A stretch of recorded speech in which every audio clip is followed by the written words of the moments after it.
চলো তাহলে আজকে তোমাদের সাথে আরেকটি বিয়েবাড়ির ভিডিও শেয়ার করি। অনেক দিন তো ভয়েস কভার করিনি, কারণ ভিডিও সেইভাবে কিন্তু আমার লং ভিডিও দেওয়া হচ্ছে না, কিছু ব্যস্ততার কারণে। আর শরীরও সবারই ঠিক যাচ্ছে না, সেই জন্যই কিন্তু ভিডিও দেওয়া হচ্ছে না। আর আজকে অনেক দিন পরে পেয়েছি একটা বিয়েবাড়ির ভিডিও, তাই জন্য সেটা ভাবলাম তোমাদের সাথে একটু শেয়ার করে নিই।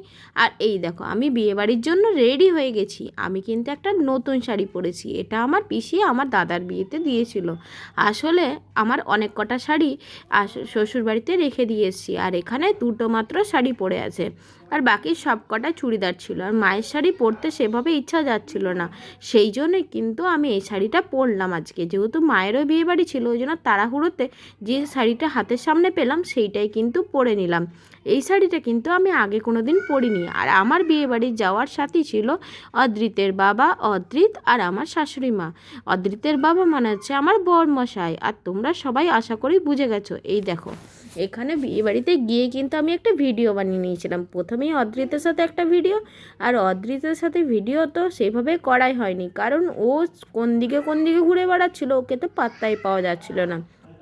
আর আমারও সেইভাবে কোনো ভিডিও নেওয়া হয়নি, সেই জন্য একটাই মাত্র ভিডিও বানিয়েছিলাম। তারপরে আমি কিন্তু কিছু ফটো তুলে নিয়েছিলাম। আসলে পরিবারের সবার সাথে অনেক দিন পরে দেখা হয়েছে, পরিবারের লোক বললাম, কারণ আমার ওখানে শ্বশুরবাড়ি পরিবারের অনেকেই ছিল, সেই জন্য অনেক দিন পরে দেখা হলে সেখানে গল্প গুজব এসব করতে করতে কখন সময়টা চলে যায় বুঝতেই পারিনি। আর স্টলের খাবার তো এর ফাঁকে খেয়ে নিয়েছিলাম। আর স্টলের খাবারে ভিডিও সেভাবে করা হয়নি, কারণ স্টলে যখন খাচ্ছিলাম তখন ভিডিও করে দেওয়ার মতন কেউই ছিল না। আর স্টলে বসেছিল ফুচকা, কফি আর পকোড়া। আর এদিকে দেখো, অদ্রিত কিন্তু তার বাবা আর কাকাইয়ের সাথে নাচতে শুরু করে দিয়েছে।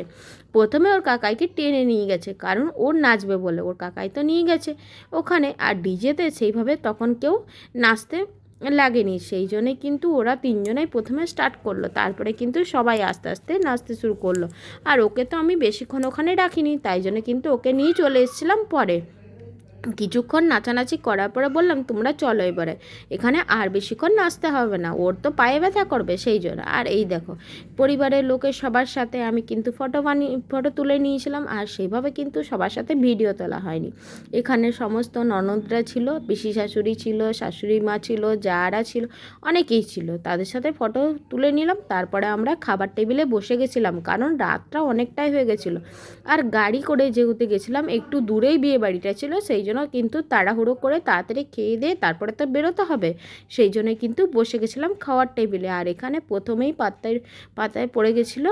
এখানে দেখো, একটা মেনু কার্ড দিয়েছিল, মেনু কার্ডের মধ্যে সমস্ত কিছু লেখা ছিল, মিনারেল ওয়াটার, ভেজ কাটলেট, তারপরে চানা পনির, তারপরে ছিল নান, তারপরে ছিল ফ্রায়েড রাইস, চিলি সোয়াবিন, সাদা ভাত, তারপরে ডাল ছিল, মাছের কালিয়া, মিক্স ভেজ, চাটনি, পাঁপড়, মিষ্টি, সমস্ত কিছুই ছিল। তোমাদের যখন খাচ্ছি তখন একে একে তোমাদের সাথে ভিডিওটা দেখাচ্ছি, দাঁড়াও।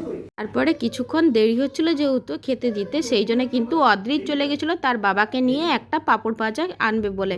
ক্যাটারিং দাদাদের কাছে একটা পাঁপড় ভাজা নিয়ে চলে এসেছিলো। ওর যা কাণ্ড, সারাদিন লেগে থাকতে পারে, সেটাই করলেই হচ্ছে। আর এখানে দেখো, প্রথমে কিন্তু প্লেট দিয়ে দিয়েছিল, তারপরে স্যালাড দিয়েছিল, কাসুন্দি দিয়েছিল, এখানে দিয়েছিল ভেজ কাটলেট।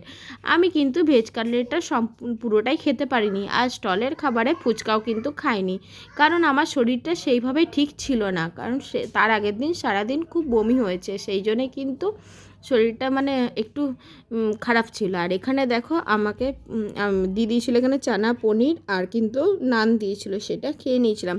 আর নানটা খেতে দুর্দান্ত ছিল, কারণ নানটা বেশ মিষ্টি মিষ্টি লাগছিলো খেতে, ওই জন্য বেশ ভালো লাগছিলো, তাই জন্য নান আর চানা পনিরটা পুরোটাই খেয়েছিলাম। তারপরে ফ্রায়েড রাইস আর কিন্তু চিলি সোয়াবিন, সেটাও আমি খেয়ে নিয়েছিলাম। কিন্তু আমি সাদা ভাত নিইনি, কারণ এটাই বললাম, কারণ ফ্রায়েড রাইসটা আর নানটা আমি অনেকটা খেয়ে নিয়েছিলাম, সেই জন্যই আর সাদা ভাত নিলাম না।